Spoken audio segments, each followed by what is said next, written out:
Alexander de Moraes gave the prosecutor general 48 hours to comment on whether Bolsonaro should remain under house arrest or if he will be sent to Papudinha prison.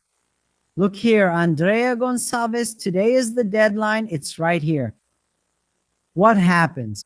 Today, the 25th. Today, the 90 days of house arrest determined by Minister Alexandre de Moraes come to an end. Then there was that incident with the 9mm pistol, a Glock belonging to Bolsonaro.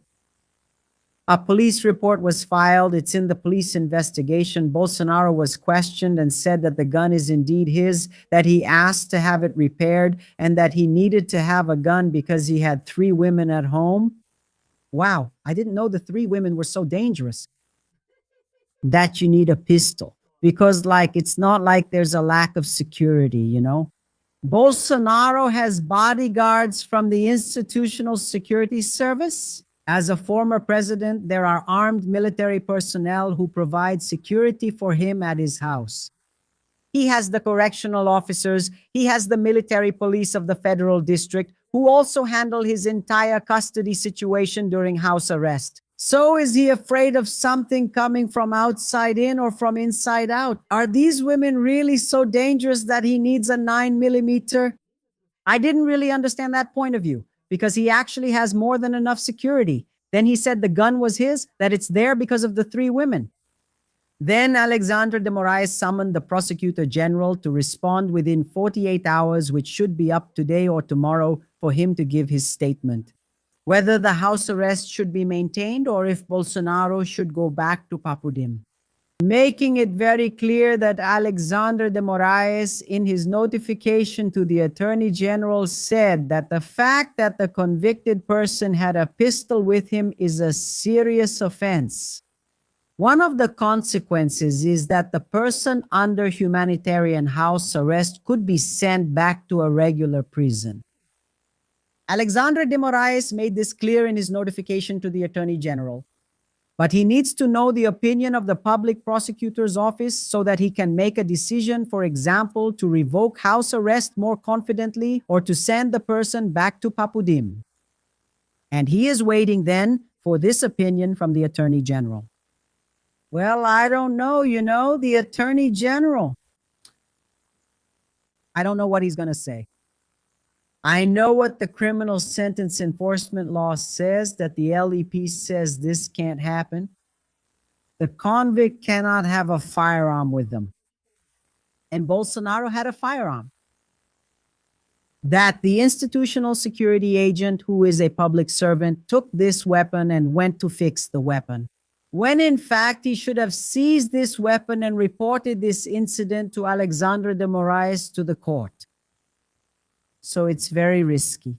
It's one mistake after another, right? But let's wait and see. The PGR's position could come out at any moment, and I believe that Alexandre de Moraes will base his decision on what the PGR concludes. But let's go, because from what Alexandre de Moraes said, it sounded like Alexandre de Moraes wants to send Bolsonaro back to Papudinha. And if that happens, may Alexandre de Moraes determine that visits are only allowed for family members. If not, we already know it's going to turn into that electoral committee mess over there at Papudinha. And everyone is fed up with this, for God's sake. No one can take this anymore. Have some mercy. For me, do you want to know my opinion? Bolsonaro in Papudinha. Visits limited to family only. With a scheduled time, a specific and determined day, period, no one else. Even to avoid the risk of having a gun again. Because soon, what will happen? Oh, I'm here, I have the right to have a gun. So soon they'll find a rifle. Oh, I'm here, I have the right to have a rifle. Give me the rifle. For heaven's sake, people, it doesn't make sense. It doesn't make sense. Meanwhile, Federal Deputy Josimar Maranhãozinho is being targeted by the federal police in an operation over suspected diversion of budget amendments. Launched this Thursday, the federal police operation is conducting searches in the federal district and Maranhão. And it seems in Goiás as well. The PL congressman had already been convicted by the Supreme Federal Court in March for misappropriation of budget amendment funds. But the case is under review after the congressman filed an appeal. That's right.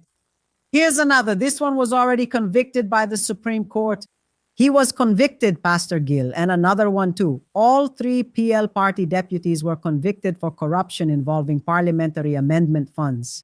So the police carried out an operation today and found out that he's still running his schemes. Can you imagine? Money was seized at his house, assets were confiscated, and funds were blocked. The guy even had a helicopter. Even a helicopter was seized. Soon we'll find out he even had a private jet. Bolsonarist ally of the PL, God, Homeland, Family, and Roguery. Look here. What kind of situation is this, right? Oh, that situation again, guys. No way to save it. Let's check out some situations here with the helicopter, with the money. Look here, see? Money seized at the house of a PL party congressman. There's a pile of money. A pile of money was found in the safe. Pile. But it's not just money, no, his helicopter was also seized. He even had a helicopter. So, right, public money funds the big party. Then they come acting all regretful and say they're with Jesus. Look here, look, helicopter. The federal police seized a helicopter, luxury cars, and piles of money from Josimar do Maranhãozinho. Look at his helicopter being seized by the federal police and so on and all that. And everything is being seized for what? To later return it to the public coffers, right? Because he stole several millions. And what was his scheme like? He was even violent. While he was a federal deputy, he and his group, because he's not alone, no, they sent budget amendment money to city governments. Then they'd bring in a loan shark. The collector would go after the mayor to coerce the mayor to return part of the budget amendment money to them. Like, look, I sent you 2 million. I said it was for health, for education, and stuff like that. I sent 2 million to your city hall. I want 1 million back. Then the mayor was like, what do you mean, 1 million back? The money is for health, education. How am I supposed to take it and give you 1 million back? Then they would take it. Who was charging? Loan shark, right? To go there and intimidate and even threaten the mayors. Think about this situation, guys. Now, of course, the police are also investigating mayors who are suspected of being part of the scheme.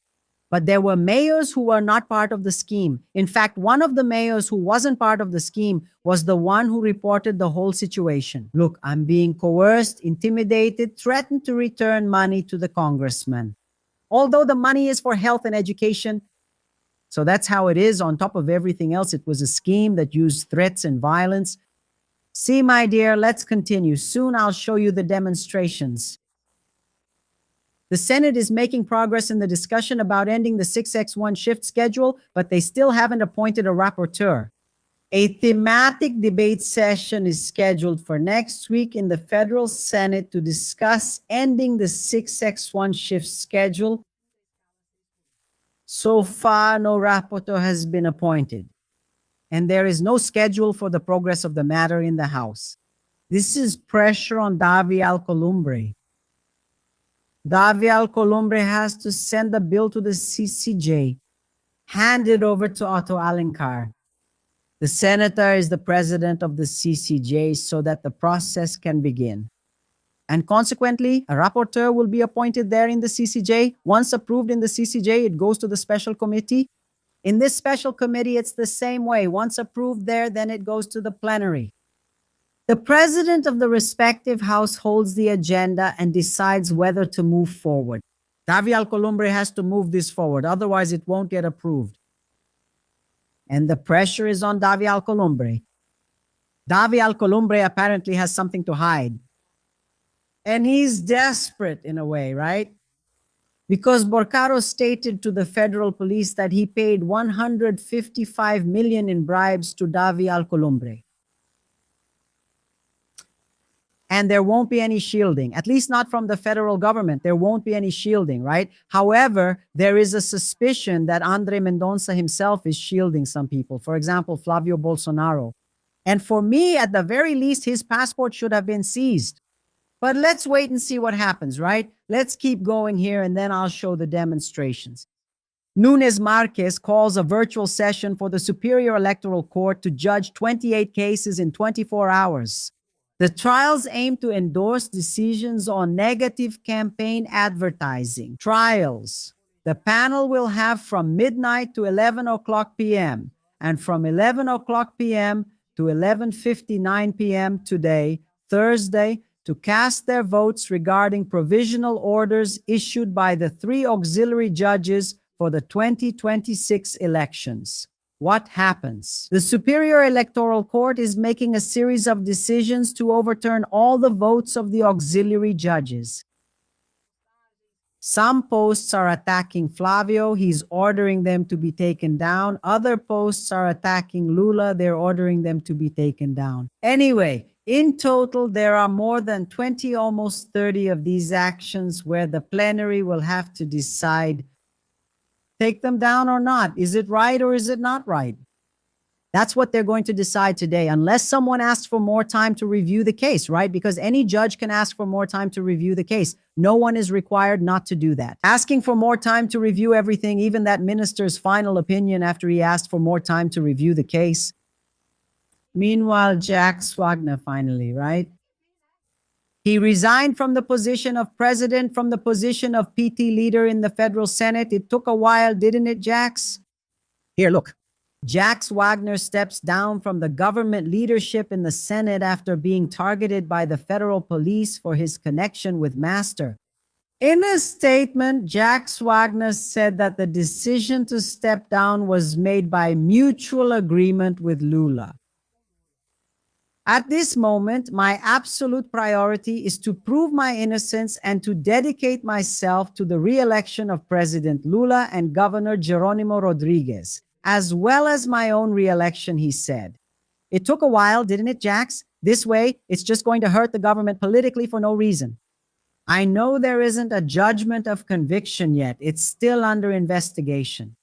That alone causes political trouble, which is why they had to step aside. It took a long time to step aside. Did you understand? You will prove your innocence, or if that's not the case, you will pay for what you owe, and that's it. It's over. Oh. That's it. It took too long and should have come out quickly. So Lula chose here, look, Teresa Leitão as the government leader in the Senate after Wagner left because of the Vorcaro case. Good choice. Teresa Leitão is a serious person, a correct person, and she can really contribute in the Senate as a leader alongside Lula's government, you know? Meanwhile, convicted. The court convicts Congressman Gustavo Gaya for claiming that the PT ordered Adelio Bispo to kill Bolsonaro.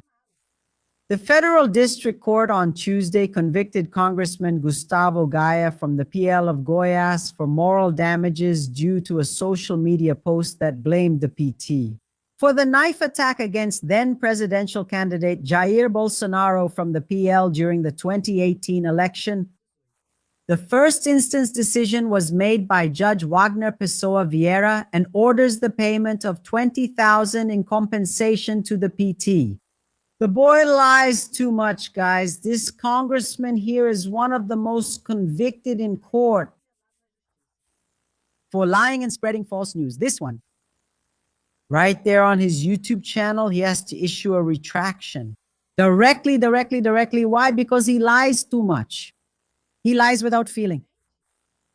And now he made a video saying that the PT hired Adelio Bispo to stab Bolsonaro, the stabbing of Bolsonaro in 2018. That's why he's being convicted. It's a lie. It's a lie. None of that exists. No, the federal police themselves said that none of that is true. That Adelio was kind of crazy, kind of nuts, really crazy. I don't know. And what happened, happened. And Gustavo, the other one here, almost died. You know, he was rushed to the hospital here in Goiás because of constipation. He got constipated. Psychiatrists, everyone says you have to take care of your gut, that too much anger causes gut problems. Hatred, anger can cause gut problems. Then he was so constipated that he had to have major emergency surgery. And it extruded, and now he's back in the hospital again. Take care, because otherwise you know what happens, right? Take care. If you mess with that bad stuff, you know what happens. Destroyed crazy people. That's what happens. Look here. Councilman Sandoval Moura from the Workers' Party in Sao Paulo was arrested. A councilman and a bus company president were arrested in an operation against the PCC. That's exactly it. Councilman Sandoval is from the Workers' Party in Sao Paulo. And he was arrested by the Sao Paulo Civil Police for his involvement in the scheme. The suspicion is that he is involved with the PCC. If he's involved, he really has to stay in jail and he has to answer for it. That's it. It's over. Now we need to monitor things. Because here's the thing. He got into politics, into the scheming, but he didn't get into politics because of the scheming. No, the involvement was already with his old company. He probably got into politics to try to have some protection, something like that. And it doesn't matter if it's right wing or left wing. I've already told you all here, if someone gets caught in the middle of it, we're going to show it. And this one got caught in the middle of it. And if they're guilty, they'll be held accountable. And they're already in jail. That's it. It's over. What do we want? Justice. There's no other way. If we did something wrong, we have to be held accountable. Bulos, send us a message here so we can stay alert, pay attention. Alert, pay attention. Are you following the new wave of attacks from big businessmen against the end of the 6-day work week? They repeat morning, afternoon, and night that if ending the 6-day work week is approved, prices will go up. It's worth remembering that every time workers' rights advanced in Brazil, the argument was always the same. There's nothing new about it. We should ask the big businessmen and federations who seem so concerned about consumers right now, why don't they use the same logic when their profits go up? When profits hit record highs, dividends skyrocket. Have you ever seen a big businessman say, I'm going to lower prices, I'm going to pass my gains on to the consumer? No. That would be a fantasy world. It doesn't exist. It never has. Profit margins often increase. Right now, we saw bank profits hitting records, profits in this or that sector breaking records. None of these big businessmen have ever publicly expressed concern about the price of beans, transportation, or workers' cost of living. Curiously, these ripple effect arguments only show up when it's a gain for the worker. And they show up kind of like a prediction, the price will go up, and kind of like a threat, hey, the price will go up. The most serious and in-depth study that has been done so far in Brazil about the end of the 6-day work week was carried out by IPEA. And it shows that for the various economic sectors, retail, commerce, services, industry, agriculture, the end of the 6-day work week has an impact of around 6 to 7% on labor costs. For large companies, the impact is about 1% on the company's overall operating costs. This type of increase is similar to when there is a real increase in the minimum wage. Over the past 3 years under President Lula, the minimum wage went up in real terms every year. Did prices rise? No, the opposite happened. We have the lowest accumulated inflation in 4 years since the return to democracy. In other words, much more than just economic analysis. This kind of employer scare tactic against ending the 6-day work week is an attempt to defeat a legitimate demand of the majority of the Brazilian working class who are exhausted and can't spend time with their families and children. Ending the 6-day work week is a matter of dignity, and we will fight until the end to make sure it is approved in the Senate and becomes valid for every worker. That's right, isn't it? And write this down. End the 6-day work week now. Write it down. Don't let me talk to myself. Don't let me talk to myself. Please, please. Write it down. End the 6-day work week now.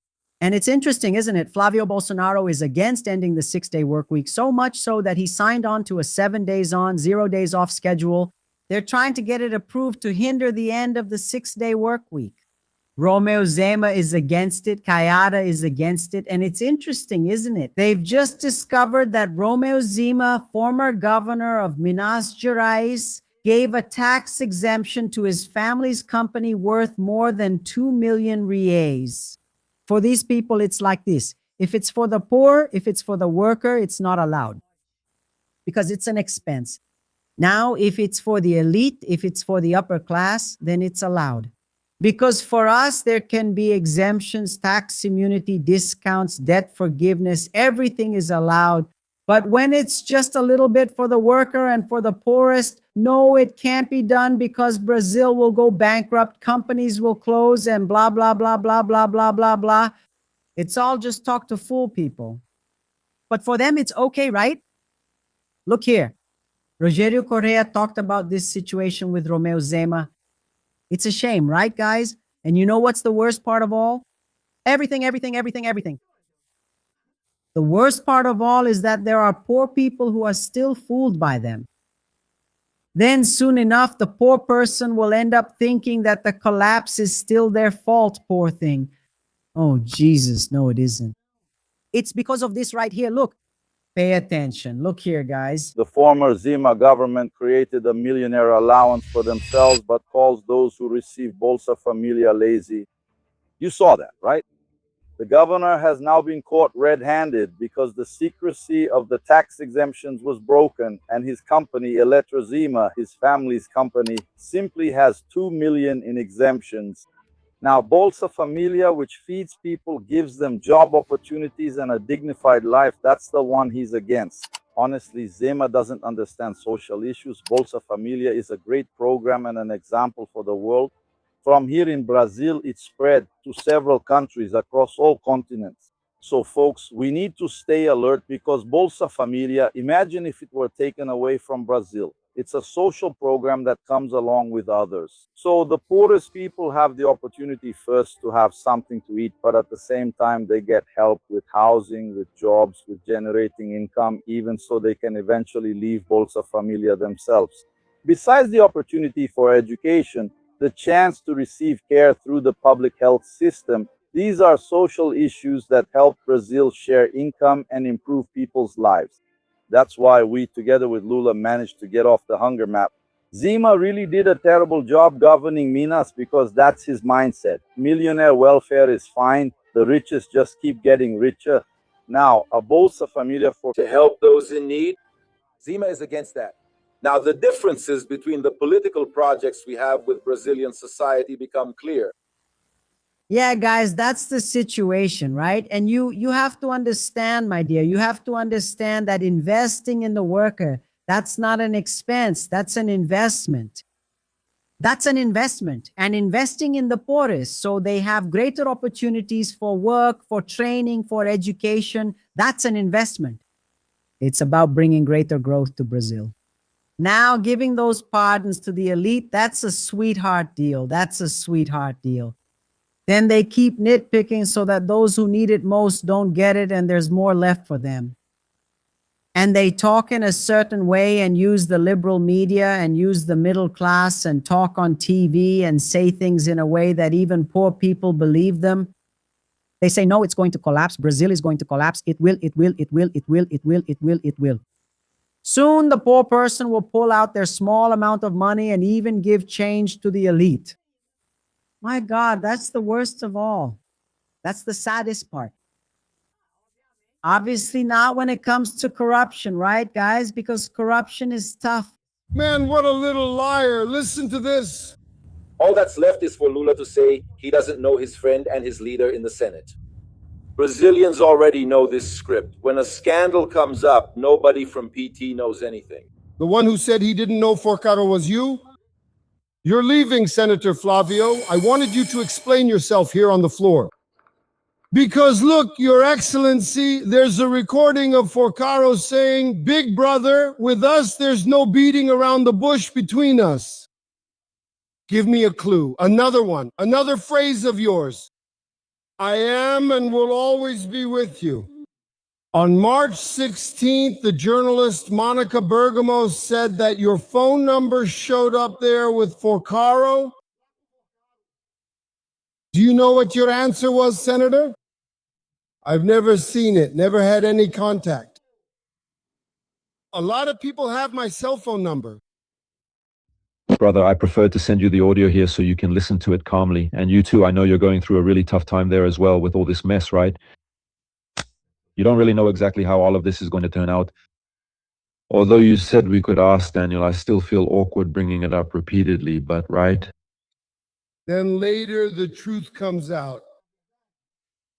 Did you go visit him the day after he got out of prison with an electronic ankle monitor? So you weren't aware of his involvement? What a little liar. Listen here. Now all that's left is for Lula to claim he doesn't know your friend and your leader in the Senate. Brazilians already know this script. When a scandal comes up, nobody from the PT knows anything. The one who said he didn't know Vocaro was you. Senator Flavio is leaving. Yeah, the one who said he didn't know Vocaro was Flavio. And to this day, Flavio hasn't explained anything properly. And he's not explaining anything. And he's raising a smoke screen and all that. And you know what's interesting? The Bolsonaro supporters aren't passing judgment on this at all. So, no. I know that some are backing out.